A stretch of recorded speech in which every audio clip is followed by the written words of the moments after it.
Hi, everybody. Thanks for being here. I think we'll just give a minute or two for people to sign on, and then we'll get started.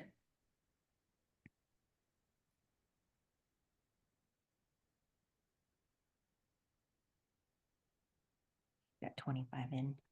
Okay. Well, I always like to start on time, so we won't wait too long. We'll give it one more minute. You are punctual. Yes.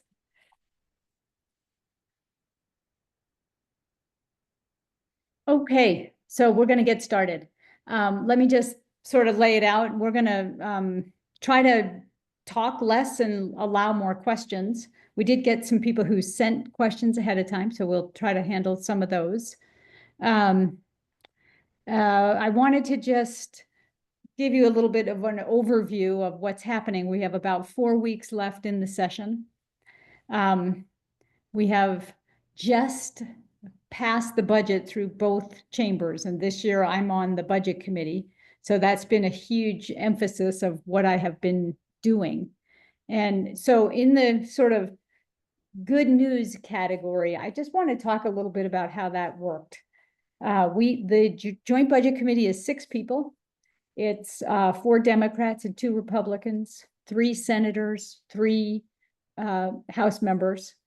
And we spent, since the election in November, almost every day, Monday through Friday, going through every department in the state and evaluating their budget requests, reviewing the programs that they have, looking at cash funds, looking at all different ways that we use money in Colorado. And it was, at the end of the day, even though it was a lot of work and we had to make some very tough choices, we worked together, 6 adults communicating. And some people really cared about some things and other people really cared about other things. And sometimes you lost the vote and the thing you cared about didn't make it. And sometimes you won the vote and the thing you cared about did make it. But the overarching goal was, how do we do the right thing for the state of Colorado? And I think every single person on that committee had that as their overarching goal, rather than being siloed or put into, political talking points or virtue signaling or that kind of thing. I mean, there was some virtue signaling in the conversations we had, but in the decisions we made, we tried to keep in mind, this thing isn't as important as this other thing. And that's how we worked it out. And at the end of the day, the committee voted unanimously on the decisions that we made. And so I feel really good about that. It gives me a whole lot of faith in Colorado and our ability to work together and to reach across the aisle and to keep the overarching goal of what's best for our state at the forefront. So that, and then the other thing that I'll say that everybody is asking about is, what are you doing? What are you doing in terms of protecting us against what's happening at the federal level? And so I'm scared. I know you all are scared. It's scary what's happening. And there's not a massive amount of things that we can do. Like, we can't stop Trump from imposing tariffs and then taking them back and then putting them back on and making sure, that we're living in chaos. But what we can do and what we have done is really put our heads down and focused on what can we accomplish here in the state of Colorado. We have passed in past years and this year a lot of legislation that is about protecting people here in Colorado. So we have an immigration bill that just got introduced that is about shoring up protections and protecting privacy for our immigrant community. We are working on economic prosperity. We passed the Family Affordability Tax Credit last year, and we are doing things this year, eliminating junk fees, prohibiting price gouging, those kinds of things. we are shoring up people's civil liberties. So we passed the Voting Rights Act. That was Senate Bill 1. And that is going to protect our voting rights here in Colorado. Now, Trump has some other ideas about federal rules around voting. And I don't think those are going to stand up in court, but I don't know. I don't know whether the court will stand up for us. But we are doing everything we can here to make sure that our gold standard election system is holding. And we also, have passed legislation around reading rights and all kinds of things like that. We've been working on environmental legislation so that when the EPA is defunded and doesn't do its job anymore, we will have that work being done in Colorado by our Colorado agencies, and reproductive rights and LGBTQ rights. And we've passed already a lot of bills, the SHIELD law, we've codified the right to an abortion in our Constitution, and there's a bill this year about that to implement that ballot measure. And we have access to gender affirming care, a bill about that, and access to emergency medical care. That's a federal law called EMTALA, and we are passing our own state version of that to make sure that we are protecting Coloradans in the event that those federal rules change. What we can't do, so we also have put money into both the governor's office and the attorney general's office. It's called a protection fund. And that is so that the attorney general can engage in lawsuits on our behalf to protect our funding. And so the governor's office can do the things that they need to do to protect our federal funding and, respond to things that are not constitutional or, violate our rights. I mean, I'll say something about this federal cuts. There's going to be cuts to Medicaid, and Medicaid is it's more than 1/3 of our total budget. Our total general fund goes to Medicaid. 20% of Colorado citizens are on Medicaid. And so if that's a giant cut to Medicaid, we're going to have to come back to work and figure out how to respond to that. And we don't know yet, so we can't really address it just yet. But there will be other cuts, and there already are, and you all know about that. And that, our attorney general has been super active in filing lawsuits, and we will continue to do that. And we gave him the resources to continue that work. Put this in the chat. Okay. Let's see. We put some information in the chat if you all want to take a look at that, and links to a lot of the things that we're doing. That's a one-pager, I think, that's in there now. And then you got the question from Mr. Windrum about the Colorado National Guard in the chat. Okay, so then, yeah, there's one question that somebody asked about the Colorado National Guard, and I did talk to General McClellan about that. And the governor controls the Colorado National Guard, but they can be called up by the federal government. So they can be deployed at the border, or, in response to an emergency, and they can be deployed by the federal government. Our National Guard is funded by the federal government. And so that's something that a lot of us have been talking about. It's not something we can immediately do much about, but know that it is on the radar, and we are looking at strategies around that. So that's the top line, and it's kind of grim.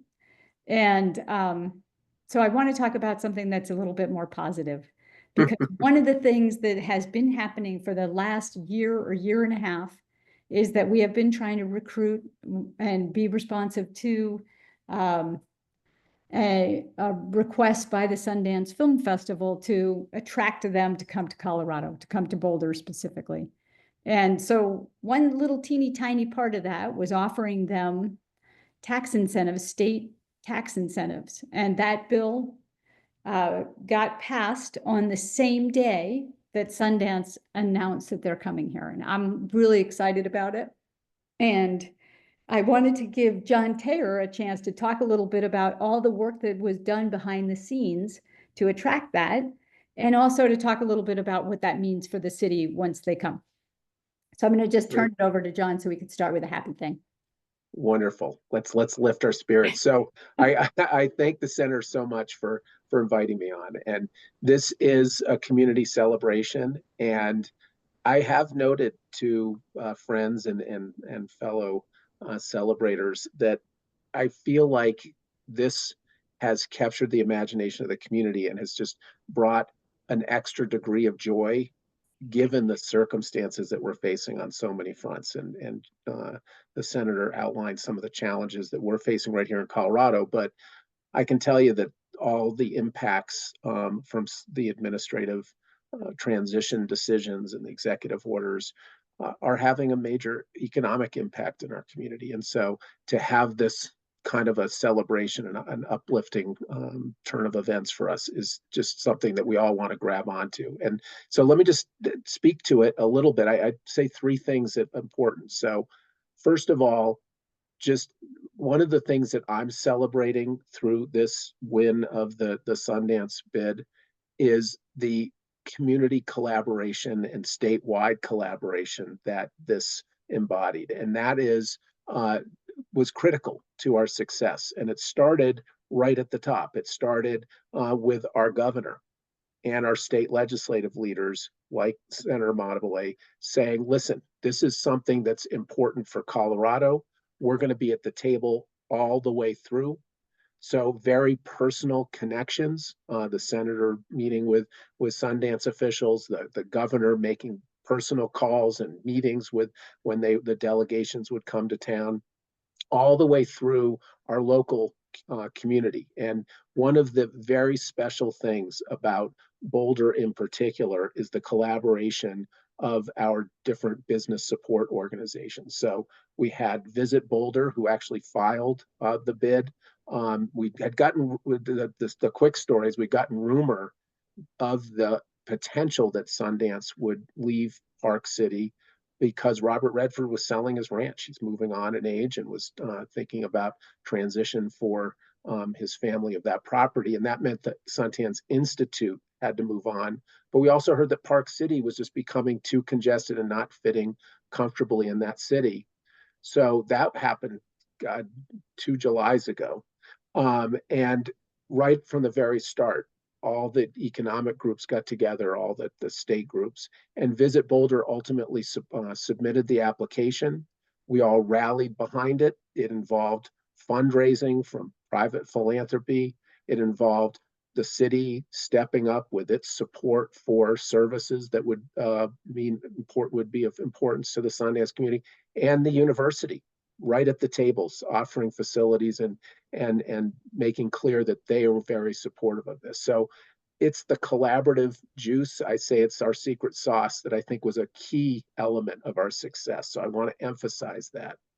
But then I want to speak to just why the Boulder Chamber was so actively engaged. And that is because this is a major economic infusion for our community at a time when typically is the slowest period of the year for activity from visitor traffic. So we're talking about 130, this was in 2024, so not the 2025 numbers. And I know that that was even a better economic performance for Park City and Utah.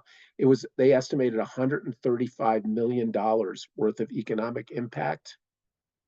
And most of that, they say about 108 million, came from the visitor traffic that came to town, that stayed in the hotels, that went to the different restaurants, that shopped in the retail stores. So all of that is something that will be coming to our community for that period in early January or mid-January, which is the slowest time of the year. So such a valuable infusion of support for our small businesses and for our economy statewide.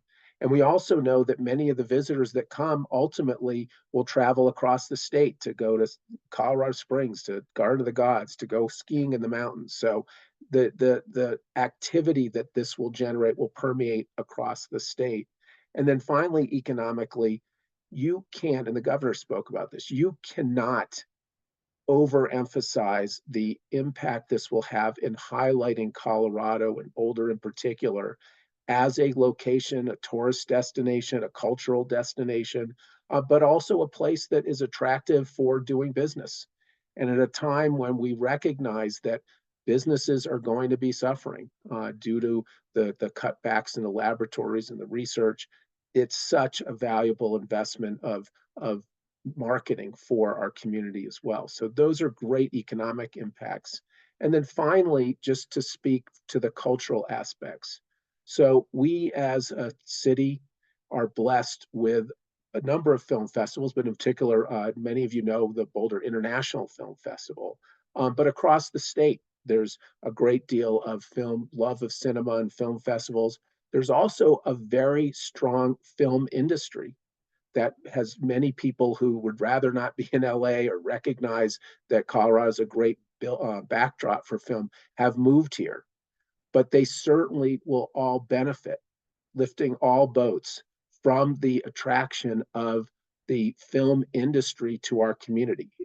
And I hear it directly from not only the International Film Festival, who are really excited to have the chance to partner with Sundance to help to lift their connections to different film, first run films and actors, but also for our film industry community. They're going to have the chance to network with all of the leaders of internationally of the film industry.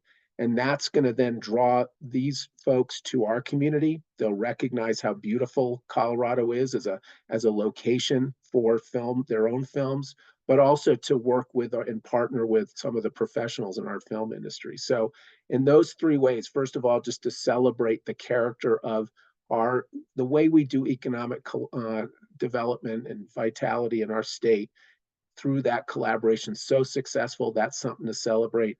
The economic benefits, tremendous.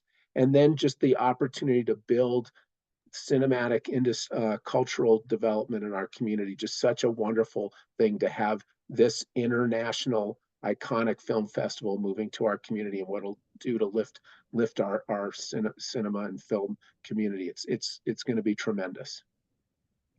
Okay, thank you so much, John. Does anybody, if you have a question, you can use the raise hand function and we'll unmute you. Does anybody have any questions about Sundance in particular? Because then if we don't, then we'll let John. And if not, I will say, I just want to thank again the senator because, it's not easy, especially during a very challenging budget year, to see the value of a tax incentive for a particular industry. But as I mentioned, I mean, we're going to get returns that are hundredfold for the invest that we make as a state. But also just recognizing that we want to lift this kind of activity for our state, and Judy really stepped into the folder, I should say, the senator. I call her Judy because she was my landlord for quite some time, and also my friend. But Senator Amabile, just such a leader in advancing that important tax incentive. So thank you, Senator. Yeah, thank you. And thanks to everybody who really worked hard on it. It was just a real group effort, and really proud to be able to play a small part in that. So, so if there's no questions about Sundance, I think we'll move on. Well, it looks like Dee might have had a question there. Oh, I'm sorry, Dee, go ahead. Hey, Dee. Okay, I think my audio is on now. Is that correct? Yep. Okay. I don't think this question, I'm asking a question about Tabor. Sure. I don't think that that's playing a big role in our budget issue this year, but it has in many years. Do you ever see an opportunity, Judy, that we can get rid of Tabor? Okay, well, first let me say it did play a huge role in our budget woes this year. And because we have this sort of structural deficit where we can't spend all the money that we bring in because of the taper cap. And this year, because inflation went down and also population growth went down, or grew not as quickly as we expected, that actually brought the taper cap down. So the amount of money that we'd already collected that we could spend.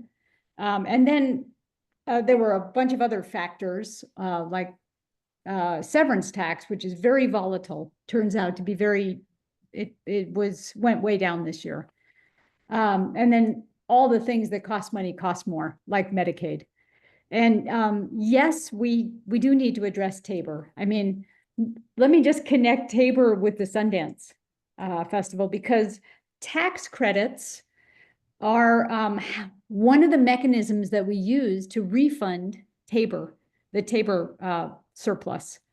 So the Sundance Film Festival credits, the $3.5 million a year for the next 10 years, starting in 2028, will actually come out of the Tabor refund. It doesn't come out of the general fund because all of the tax credits are a refund mechanism, basically. I mean, that's not exactly how they're designed, but that is the reality of how that works. So the child care, family tax credit that we passed last year, and the earned income tax credit that we passed last year, those all are refund. They come from money that would otherwise have to be refunded. And it is a way that we do the refunds. And so there is a lot of talk this session about addressing Tabor. There's a bill to have the legislature sue to get rid of Tabor. And that lawsuit has been out there for years, but they were determined to not have standing because the legislature didn't sue. And the suit is based on whether we have a true representative government if we can't do all the things that other legislatures can do because of Tabor. So I don't know whether it's going to be a big political battle. I don't know that it bears fruit. There is a ballot measure that's being talked about that would create a graduated income tax. That is in the Constitution, so that would have to be a constitutional measure, meaning it has to go to the ballot. It has to pass by 55%. And it's hard for the legislature to refer that because we need a 2/3 majority to refer that to the ballot. There's also talk about, putting something on the ballot that repeals all of Tabor. But Tabor's popular. And one of the things that people really like about Tabor is they get to vote on any tax increases. Mm-hmm. And we have asked to chip away at Tabor in various ways. And sometimes we've been successful, like when Governor Owens was governor, he ran a ballot measure that got us referendum C, which raises the cap, which has been very useful. So there are a few things, but all of it has to go to the voters. And some of it can be referred by the General Assembly, but not a whole lot. Most of it has to actually be petitioned onto the ballot. And so we need millions of dollars from groups to get that to the ballot. Like the abortion measure, we spent millions of dollars getting that on the ballot and getting that passed. So it can be done.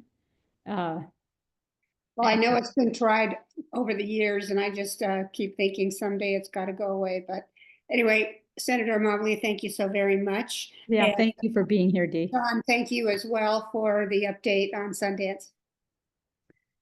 Okay, so does anybody else have a question? I did get some submitted in writing and I'll address those. There's a couple in the chat. Oh, there's some in the chat. Why can't I see those? You come down. Oh, maybe they send them just to me. I'll tee them up for you. You can Okay. start with the other stuff. All right, so one person asked, was I going to get behind the governor's initiative to get to 100% renewable energy by 2040? And if I wasn't, why not?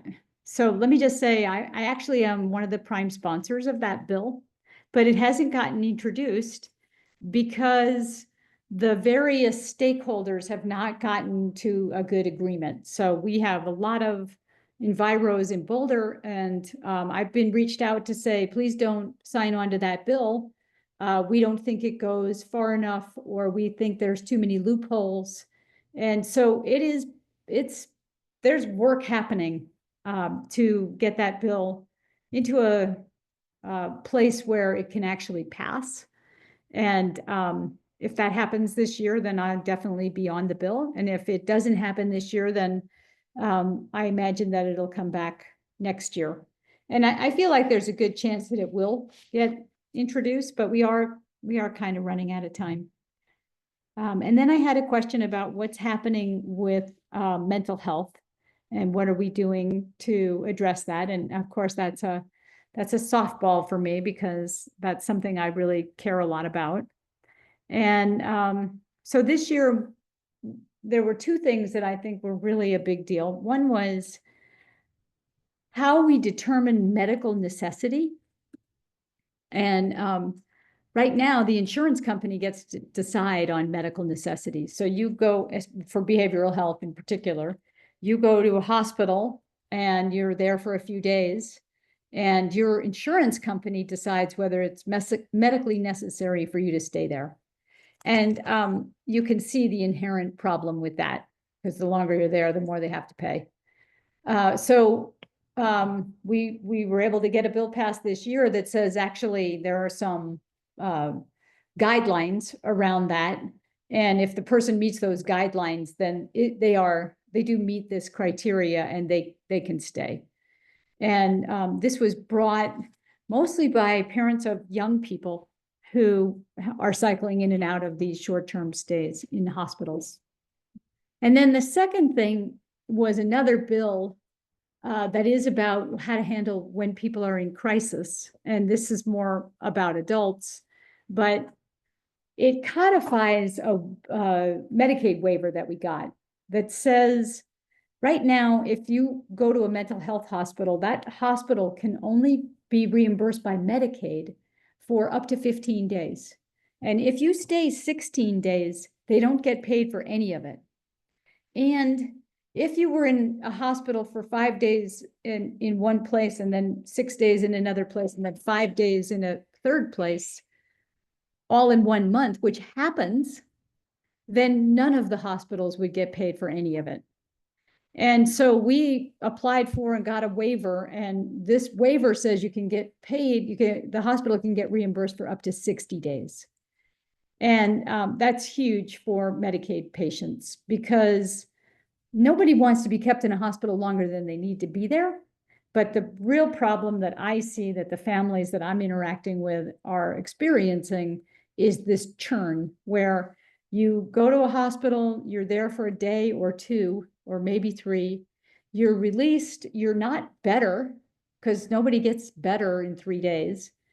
You end up homeless on the street, you do some kind of crime, homeless crime, like trespassing or shoplifting. You end up in jail, and then you're in jail for a while, and then you're released back to the street, and then maybe you end up back in a hospital. But all the while, it's costing our system a massive amount of money. It's costing you and your family an inordinate amount of heartbreak. And it's not actually making our communities safer, and it's not helping people to get into recovery. So this longer hospital stays is a key component. And then the other thing I'll say is that a couple of years ago, I ran a bill about creating transitional living homes. They're step down from hospitals. And we have been working with a guy who contacted us about a year ago, whose brother had a psychiatric emergency, ended up in this churn in and out of the hospital and then into jail, spent 6 months in the Boulder County Jail in a solitary confinement cell. Naked, staring at the wall, repeatedly saying, "I'm a good person. I'm a good person. I'm a good person. And they couldn't get him transferred to the hospital, the state hospital at Pueblo. And finally, he called the ACLU, he called me, he called the media. And when they put some attention on it, they were able to transfer his brother to the hospital in Pueblo. And he was there for about 3 or 4 months. And he just got transferred to one of these transitional living homes. So this is the continuum of care that we're starting to build in Colorado, and I'm really excited about it. Okay, any other, raise your hand if you'd like to ask a question. Okay. We have a couple in the chat if you want to do Okay. those too. There was a question about what tenant protections are pending now in the legislature. Yeah, there are several bills. There's one about people who are in subsidized housing and giving them longer to fight an eviction. So that's happening. And there's one about not allowing these bigger landlords, corporate landlords, to use these algorithms to set the rent. And that's something that was identified at the federal level as a problem because they're basically, colluding, and you're not supposed to do that. And they're doing it through this algorithm. So that bill failed last year, but I think it does have a chance of getting over the line this year. And then there's some stuff about pets, allowing people with pets to live in public housing. And We can summarize and I can. yeah, we'll put something in our newsletter, or we'll let you know what other things are there, but there are quite a few things that are pending for this year. And I want to say though, that we actually do have to strike a balance on tenant protections and making sure that we don't drive all the landlords away, and also making sure that we don't end up increasing the price of housing by making it, because those costs that the landlords are incurring are going to end up in the rent, reflected in the rent. So it is really a balance that we need to strike. And I know sometimes it's hard to see that or believe that, but I believe with almost everything we do, we have to strike a balance. Did you address voting? Voting, we passed the Voting Rights Act, so I think that's been talked about. The other thing I'll say is there are two big fire insurance bills this session, and I'm the prime sponsor of one of them, and it's actually really a big deal because many of you are experiencing denials from your insurance companies. And we saw in California that some insurance companies literally left the state because they can't make any money in the face of climate change and all of these disasters. And then, regulations on top of that have caused a lot of them to leave. And we don't want that to happen in Colorado. We need a robust, competitive market for homeowners insurance. So this bill sets up two enterprises, and I'll just be honest, enterprises are Tabor workarounds. And what they will do is the insurance company will pay a fee into the enterprise. And the first part of it is these resilient roofs. So the money will go into a grant program so that people can get help next time they need a new roof, putting on a hail resistant roof. So this is something I didn't know until I knew it, but the biggest driver of insurance costs is hail. It's not fire, it's hail. And so hail is like this much and fire is like this much of the cost in the premium. So this is an effort to engage the insurance industry and all of us in creating a program where we can start to get more hail-resistant roofs on homes. And that will bring the price of insurance down for everybody. And then the second piece is around reinsurance for fire. So again, sets up an enterprise. we pay in a fee, and the fee goes towards reinsurance, so that when disaster strikes, we actually have, the insurance industry has a second insurance program to help cover those costs. And I think it's really good and important, and it's very innovative. Like, I think Colorado will be the only place that's doing it. And the opposition, even though we did get the insurance industry in a really good place, and so there's not a lot of opposition, but the skepticism is that the homeowners are going to have to pay initially a higher premium by 1%. But over the course of time, this should bring down rates for everybody. Okay. We had a question. I don't know if you're regarding HB 251117 about changing the law on parking enforcement.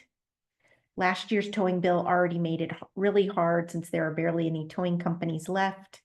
If HB 251117 passes, HOAs won't have any way to enforce parking. Any thoughts on that? Okay, did you guys all hear that question about parking and enforcement on parking? Because the towing companies were a little bit run amok. And particularly an HOA would hire a towing company, and then the towing company would, make money when they towed. And so they were towing people who shouldn't have gotten towed. And we have done a lot of work in that space. I haven't personally, but a lot of work has been done by the General Assembly. And it's true, actually, that we shut down some towing companies. Although I will also say that the biggest offender just, filed for bankruptcy and then came back with a new name and is still there. But hopefully is behaving a little bit better.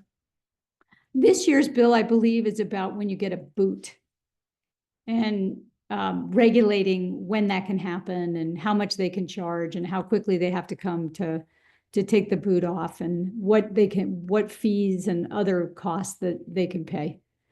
But I'll come back to the same thing I said before about the insurance industry. It is a balancing act, and we do sometimes go too far. And there are unintended consequences, and then we have to come back and revisit some of the things we've done. Okay. Here's a question from Giles Troughton. Based on current efforts, it will take us decades to make Senate District 18 safe from wildfires. Okay, yeah, so this is a bill about how are we making it, how are we making Colorado safe from wildfires? And so there's been a bunch of effort around that too, about fire codes around, using fire resisting building materials, particularly in the WUI, although it turns out, where is the WUI? I mean, I don't think anybody thought Louisville was in the WUI until after the Marshall Fire.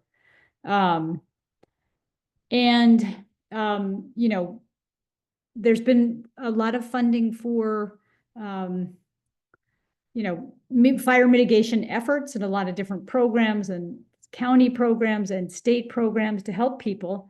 The second insurance bill that's being run is about, you do a bunch of work to mitigate against loss at your house, and you don't necessarily get credit. Your address gets put into some algorithm, and they use that to quote the price.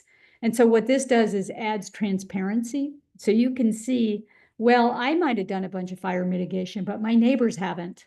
I mean, I don't know that it'll be that specific, but my community rating isn't good. And that obviously impacts, the rates for my place, because if all the houses burn down around you, the likelihood of yours burning is a lot higher. So it's an effort to try to figure out what are the things people can do that will help bring down their rates, and incentivize them by doing that, incentivize people to make their homes more fire resilient. There's still a ton more work to do in this space. We also put money into firefighting. So we bought a couple of helicopters, and we've really stepped it up in terms of our firefighting efforts. If the federal government does cut funding for Medicaid, what resources does Colorado have to counteract those cuts for Medicaid recipients? All right, I see actually Giles is, got his hand up. Oh, I'm sorry. That's okay. Go ahead. He's still muted. There you go, Giles. Hi, Judy. Thanks. I appreciate that. So just a couple of comments on that. My sense is that it feels to me, and this is probably an overstatement, it feels to me like the legislature is trying to kind of offload responsibility for being more proactive in terms of things they can do to prepare our communities for wildfire to the marketplace of the insurance companies. And I think there's, from my sense, it would be nice to see the state and the cities and counties take more direct action in terms of kind of requirements on the part of homeowners to move forward. Because right now, most of the efforts that you cited are kind of voluntary grassroots. We'll give you some money. We're encouraging people to do things as opposed to kind of requiring people to do things.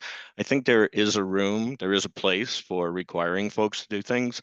You also mentioned the IWUI codes that are being revised and evaluated and adopted at a statewide level. That needs to come out by 7/1, I think, with their recommendation. Those only apply, again, to new construction going forward and nothing on a kind of a current basis. And I think one of the ways that people have kind of let the community down is by a lack of transparency, which is why I put my decades-long effort in the comments. The fire science says we have to get 70% of the homes to be ignition resistant to be able to protect the community from a conflagration event. And it will literally take us decades to get there. So that's my general observation. My other comment, I guess I would say, is that I think the two bills that you mentioned in terms of the insurance industry, I think those only apply to admitted carriers. I don't think they apply to non-admitted carriers. And what I haven't seen is a good analysis of the percentage of the marketplace, particularly the percentage that's in the high risk wildfire areas that's in the admitted market versus the non-admitted market. And it's absolutely true that you said that 60% of the loss and the premium associated with is due to hail.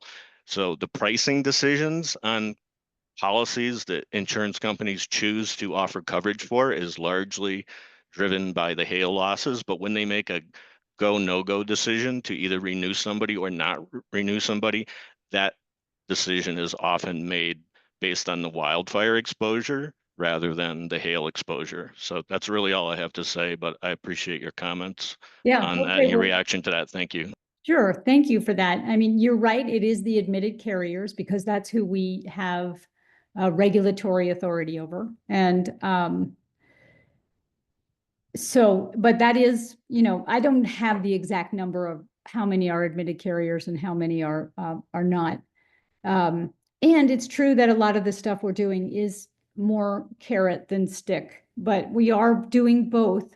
And also, so carrot and stick in terms of homeowners, but we are also putting state resources into mitigation efforts. So that is happening in the most likely areas that we are working on fire mitigation, and we have devoted a lot of state dollars to that effort. Okay, what was the next one? Yeah, well, somebody asked about if Medicaid gets cut, how do we counteract those cuts for Medicaid recipients? Okay, so if Medicaid gets cut,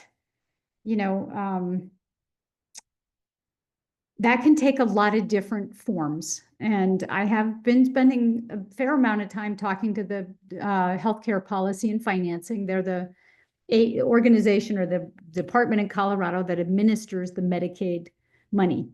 And there are several really bad scenarios, just like really, really bad scenarios that could happen. And that would be like block funding, or they could tell us your expansion population, and that is adults without kids. And that is, we have 600,000 people who are part of the expansion population who are on Medicaid. And right now, the federal government reimburses us at 90% for those people.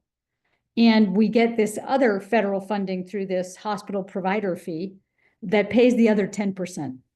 So if the federal government says, well, your expansion population, we're only going to cover them at 50%, that's huge. If they say, I don't know, if they say we're not going to cover kids, we have 400,000 kids in Colorado who are on Medicaid. And that doesn't include the kids that are on CHIP, the Colorado Health Insurance for Kids. Just the kids on Medicaid, $400,000. I will say that both of those population, the kids and the adults without kids, do use less services than some of the other populations that are on Medicaid. But the numbers are so high that it does make an enormous difference. So they could also say, we're just going to cut any reimbursement for the expansion population. And that would mean 600,000 people would not be covered under Medicaid. And we would have to figure out something else. We do also get federal funding for Obamacare, so the healthcare exchange in Colorado. Also, all of those subsidies are through the federal government, and they could cut those, which wouldn't exactly be Medicaid, but would have the same result. The least bad thing they could do is, and it would be a little bit more virtue signaling than it would be super harmful, would be if they, and this is on the list, is if they said we're going to impose a work requirement on Medicaid. And I know that sounds bad, but the fact is that 90 or 95% of the people who are on Medicaid are working. And so we would have to come up with a system for making sure people are working, and that would cost us some money. But this literally would be the least bad thing that they could do. They already do, like if you're working and you're on Medicaid, you have to keep proving that you're not earning too much. And so you are already required to report your earnings to the county who, where you live, that initially signed you up for Medicaid. So, I mean, odd as it is to say, I'm hoping that's where they land, because it sounds like we're getting tough on these loafers. And that's not the right narrative, but it might appease the powers that be in Washington and wouldn't actually be that harmful for our state. Any questions about that? I mean, you all know, I probably know anyway, I have a son who has serious mental illness and he's on Medicaid, and it's been a lifeline for him. And I don't want that to go away. And he is literally, well, he's on disability too, so he's maybe not part of the expansion population, but he kind of is. He's an adult who doesn't have kids. And this, just knowing that he can go to the doctor, he can get his prescriptions filled, has been life-changing for him. So, so I don't want that to go away. And I've been fighting really hard to make sure we're shoring up Medicaid in all the ways that we can. And also, like I've seen through this budget process, that we're doing some things that aren't that impactful, and they sound really good, but they're not that good. And I've voted to get rid of those. So things aren't always black and white, and it isn't always like you read something and you go, oh my God, that's terrible. But, some of the stuff that we're doing, we are wasting money on. And we do need to be looking at that with a good eye. Okay, so the next question is about the tipping bill. And I don't know, if you all, I don't know how many people on this call are really knowledgeable about that. I will say that it generated the most vitriol towards me personally that I've ever experienced in my work, my 5 years in the legislature. Doxing and, just people calling me up and leaving me vile messages, and a poster being sent out, posted all over the Capitol with the bill sponsors' faces on it, and, FUs. written on it. So I would love to have a minute to just explain what the bill does and what it doesn't do and what the genesis was.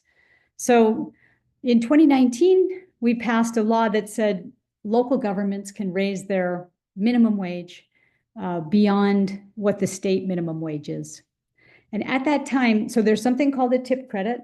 When the minimum wage was $6 an hour, the tip credit was $3, meaning if you worked in a restaurant and you were a server, they could pay you $3 an hour and you would get the other $3 an hour, and oftentimes more than that, with your tips. And that's a system we have here in the United States, and it maybe a lot of people don't like it, but fast forward to 2012, we raised the minimum wage to $12, or 2016 to $12 an hour, but the tip credit is still $3. And now, like Denver has an 18 something minimum wage, but the tip credit is still $3. So the servers in Denver are earning on average $37 an hour, which translates into about $74,000 a year. But the people in the back of the house haven't done as well. I mean, they're at least making the $18.50, but every time the minimum wage goes up, the servers get the same raise as the back of the house, even though they're also getting a raise by the fact that the restaurant is charging more. So this should have been done in the 2019 bill, giving local governments the ability to raise the tip credit when they raise the local minimum wage. And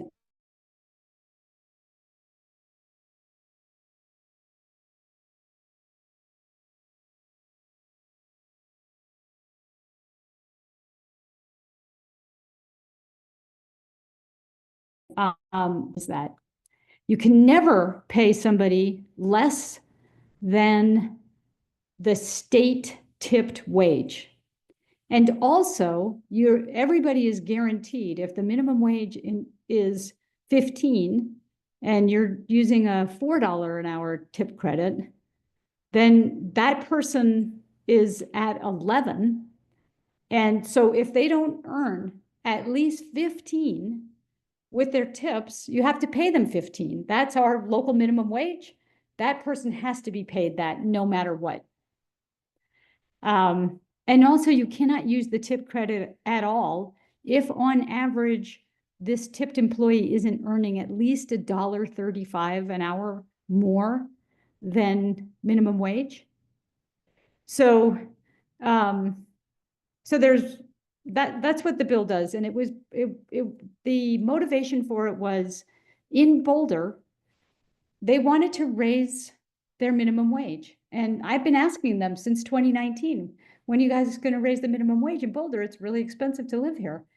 And the response has been, can you do something about the tip credit? Because the restaurant industry is hurting.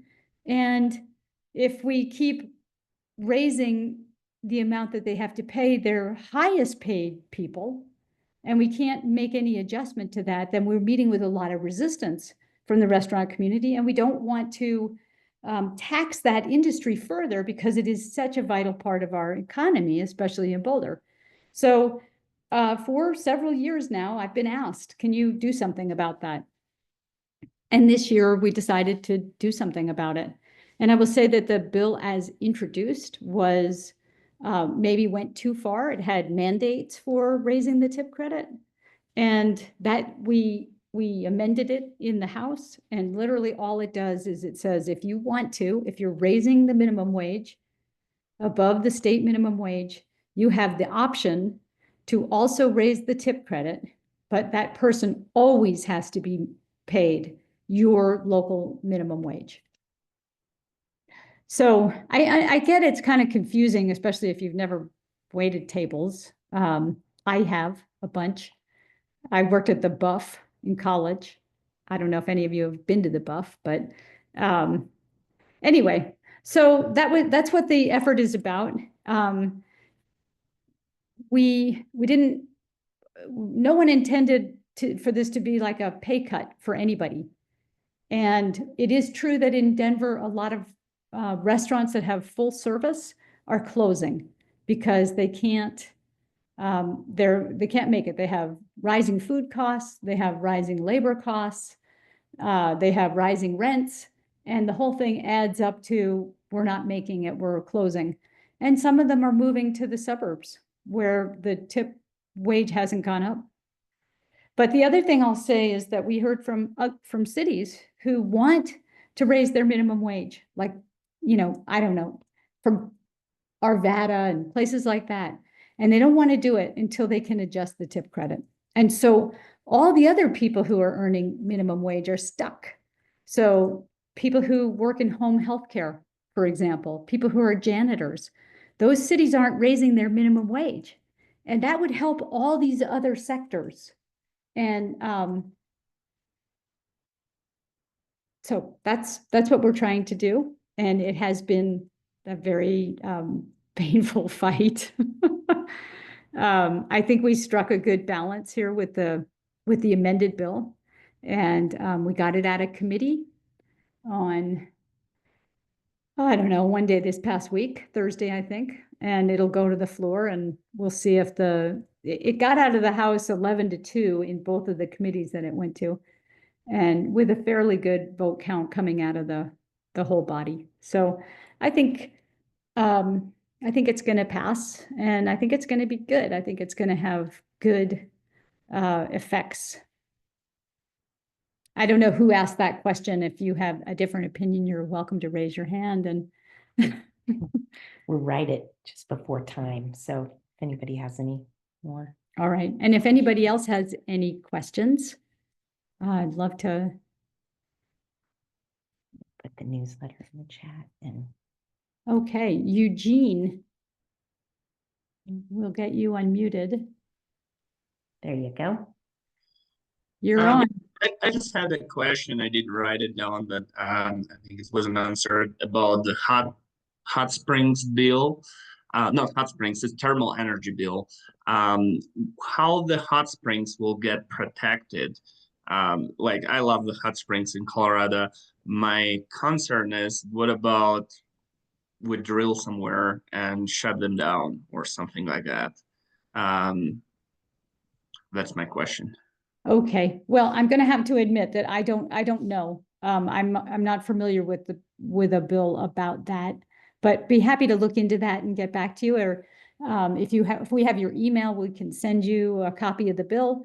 And you can also find the bill on the General Assembly website, but you would have to know who was sponsoring it, or you'd have to have more information. But we're happy to look into that for you. And I've got his email. And we do have your email, so we'll send you some more information on that. So we're kind of at time. I can stay longer if anybody has any additional questions. I do want to talk for just a second about Robin, my legislative aide, who's here tirelessly working behind the scenes and in front of the scenes. And just to tell you a little bit about how important the work that she does is, and how all these, we get hundreds of emails every day, and we don't answer every single email, but we try to answer all the emails that are from our constituents. And it's a massive amount of work. And then also all the work we do on the bills that we run. And that this year has been made even more time consuming by the work on the Joint Budget Committee and all of the bills that are associated with the Joint Budget Committee. And we have one other person who gets paid for 10 hours a week and who comes to the Capitol and helps manage things down there, and also is responding to emails. And then we have these two, just this year, just amazing interns. And that's the team. Like, people will say to me, oh, well, could you have your staff do X, Y, and Z? And, Robin is really it on my staff, and she is doing A through Z. And so I just want to acknowledge that this is a team sport. And that if you feel like we haven't been responsive enough, you should let us know. But also please know that we are trying. And it is an incredible privilege to be able to do this work. And so I really appreciate all of you allowing me to do it. And I appreciate you all taking the time on a Sunday afternoon to talk. And so that's my wrap up.